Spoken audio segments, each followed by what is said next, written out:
जी अस्सलाम वालेकुम। कैसे हैं आप? मेरी दुआ है कि सब जहाँ भी हों खैरियत से हों। अल्लाह ताला सबको अपने हिफ्ज़ ईमान में रखे। हमने अपना नाश्ता कर लिया था, बर्तन धोने की बारी आ गई थी।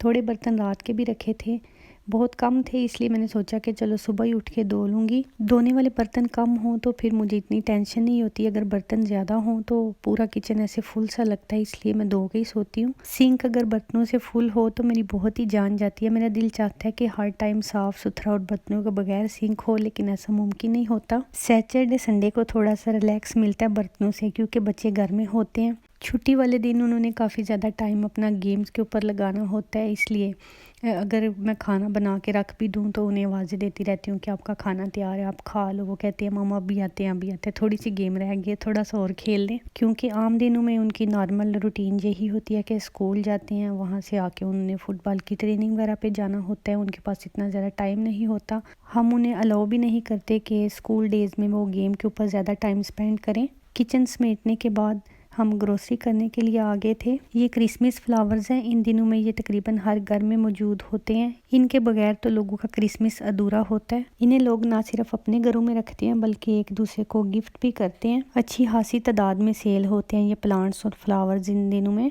यहाँ पे बहुत छोटे छोटे से ये माल्टे हैं, इन्हें हम क्लेमेंटीन बोलते हैं, तो ये इन दिनों में बहुत ही ज़्यादा सेल होते हैं। साथ में ये अमेरिकन सेब है, ये इन्हीं दिनों में सिर्फ आते हैं, ज़्यादा सेल भी इनकी इन्हीं दिनों में होती है। यहाँ से हमने पहले छोटी मोटी चीज़ें ले ली थी, उसके बाद हम आ गए थे फ़िश एरिया में। इस दुकान ने 3 दिन के लिए फ़िश पे डील रखी थी, जिसमें हर किस्म की फ़िश उन्होंने 40% पे लगाई हुई थी। हम थोड़ा लेट हो गए थे, इसलिए काफ़ी ज़्यादा फ़िश ख़त्म भी हो चुकी थी, लेकिन जो हमें चाहिए थी अल्हम्दुलिल्लाह से वो हमें मिल गई थी। चूँकि क्रिसमस नज़दीक आ रहा है तो इसलिए हर दुकान पे तकरीबन बहुत ज़्यादा अच्छी अच्छी डील्स और सेल्स लगी हुई हैं। जो चीज़ें इन दिनों में ज़्यादा यूज़ होती हैं, बहुत सी दुकानें उन पे अच्छी खासी सेल लगाती हैं ताकि सारे लोग ख़रीद भी सकें और लोग ख़रीद के थोड़े से खुश भी हो जाएं। ज़ाहिर है कि जब एक चीज़ इतनी अच्छी डील पे मिल रही हो तो हर किसी का दिल करता है कि वो उसे ज़रूर ख़रीदे। फ़िश लेते हुए मुझे काफ़ी ज़्यादा टाइम लग गया था, क्योंकि बहुत से लोग थे जो फ़िश लेने के लिए लाइन में खड़े थे। ये मैं अपने लिए पैक करवा रही थी। ऑरेंज कलर वाली ये सैल्मन फ़िश है, ये यहाँ पे बहुत ही ज़्यादा शौक से खाई जाती है और नॉर्वे बहुत से मुल्कों में इसे एक्सपोर्ट भी करता है। बाकी फ़िश की निस्बत लोग इसे प्रायोरिटी देते हैं क्योंकि ये खाने में बहुत ही फ़ायदेमंद होती है। वहाँ से फारिग होने के बाद हम दूसरे स्टोर पे आ गए थे। यहाँ पे जो चीज़ें सेल पे लगी हैं वो भी मैं आगे जाके आपको दिखाती हूँ। पहले आप मेरे ये अच्छे अच्छे प्यारे प्यारे से फूल देख लें। इन्हें देखे बगैर तो मैं आगे जा ही नहीं सकती, मैं भी रुक गई हूँ, तो इसलिए आपको भी देखने पड़ेंगे। अभी जिस जगह पे हम आए हैं ये यहाँ का सुपर स्टोर है, जिसका नाम उब्स है। ये स्टोर मेरा सबसे ज़्यादा फेवरेट है क्योंकि इस स्टोर पे हर वीक में बहुत अच्छी अच्छी डील्स आती हैं। खैर मेरा तो क्या, मुझे लगता है तकरीबन सभी का फेवरेट होगा। तो अभी यहाँ पे ये चिप्स देख लें, क्रिसमस के दिनों में ये भी काफ़ी ज़्यादा खाए जाते हैं। ज़ाहिर है गैदरिंग वगैरह होती है तो फिर स्नैक्स के तौर पे लोग इन्हें काफ़ी ज़्यादा इस्तेमाल करते हैं।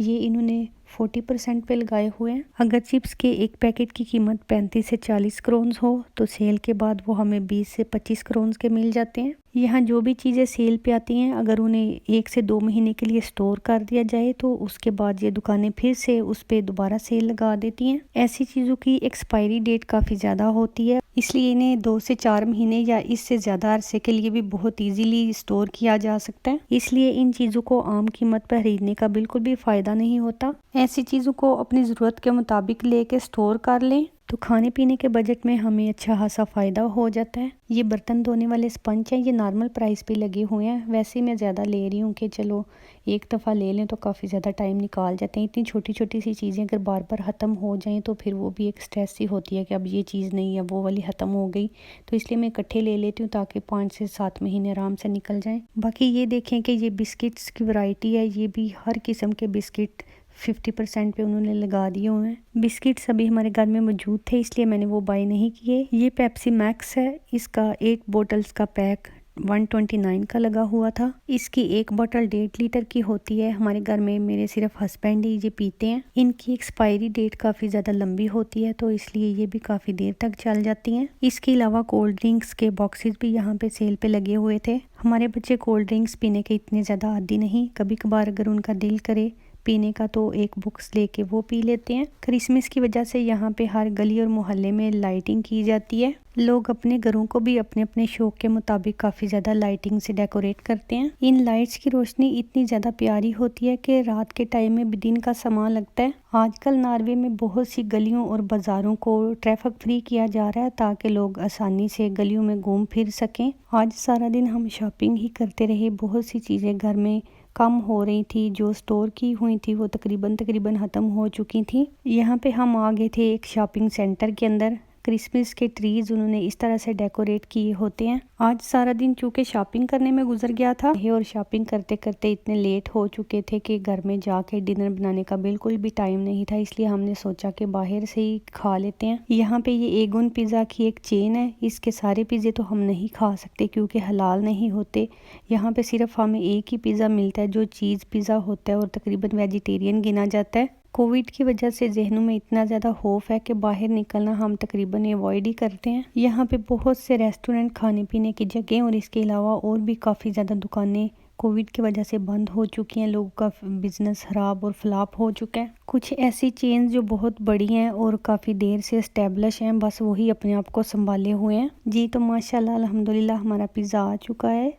ये पिज़्ज़ा वेजिटेरियन होता है मोज़रेला चीज़ के साथ और इसके ऊपर सिर्फ वेजिटेबल्स लगी होती हैं। इसके अलावा इसके साथ क्रीम और मैंगो ड्रेसिंग और सैलेड भी सर्व किया जाता है। इस पिज़्ज़े के ऊपर कोई भी मीट वगैरह नहीं लगा होता, फिर भी माशाल्लाह से इतना ज़्यादा टेस्टी होता है कि फ़ील ही नहीं होता कि हम मीट वगैरह के बगैर पिज़्ज़ा खा रहे हैं। इसके ऊपर पेपरिका, मशरूम्स और ग्रीन ऑनियंस लगे होते हैं। इसके अलावा जो इसकी सॉस होती है वो बहुत ही ज़्यादा टेस्टी होती है। जब हम खाने से फारिग हुए तो काफ़ी लेट नाइट हो चुकी थी और सारी दुकानें बंद हो चुकी थी। इस टाइम पे बाहर खाने पीने वाली या ग्रोसरी की दुकानें खुली होती हैं, बकाया सब की सब बंद हो जाती हैं। मेरे बच्चे और हस्बैंड यहाँ गाड़ी में पहुँच चुके थे, लेकिन मैं चीज़ें देखती देखती काफ़ी पीछे रह गई थी। लेडीज़ का ये शौक होता है कि जाते जाते चीज़ों पे नज़र ज़रूर डालते हैं। ये ज्वेलरी की एक दुकान है, इस टाइम पे बंद हो चुकी थी। इसकी ज्वेलरी बहुत ही एलिगेंट सी होती है। अगर खुली होती तो मैं अंदर से भी आपको ज़रूर दिखाती। चलें आज नहीं तो इंशाल्लाह फिर कभी सही। यहाँ पे हम घर आ चुके थे। आके जितना भी सौदा सल्फ था वो समेटा।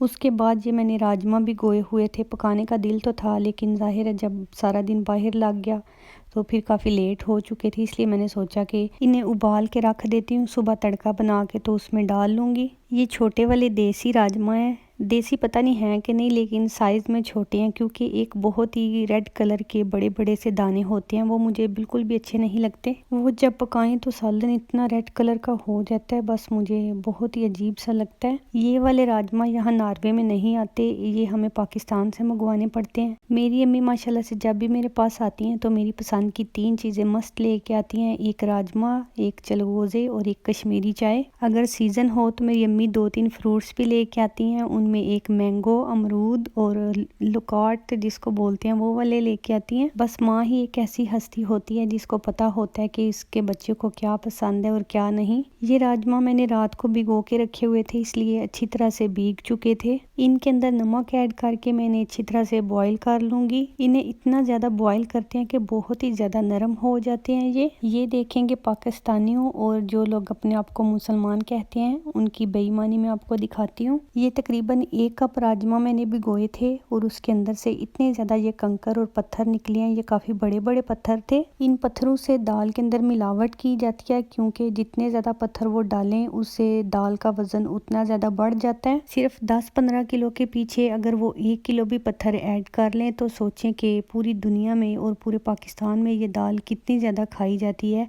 और जितने वो पत्थर ज़्यादा ऐड करते हैं उस हिसाब से किलो का हिसाब लगा लें तो कह लें उन्हें कितना ज़्यादा फ़ायदा होता है। ये पत्थर सिर्फ इसी दाल से नहीं निकलते। एक दिन मैंने माश की दाल, वो भी पाकिस्तान से आई हुई थी, भिगोई, तो उसके अंदर भी बिल्कुल माश दाल से मिलते जुलते पत्थर थे। राजमा के अंदर तो ये मोटे मोटे काले काले थे, जिस तरह की राजमा होती है उसी तरह के उन्होंने डाले हुए हैं।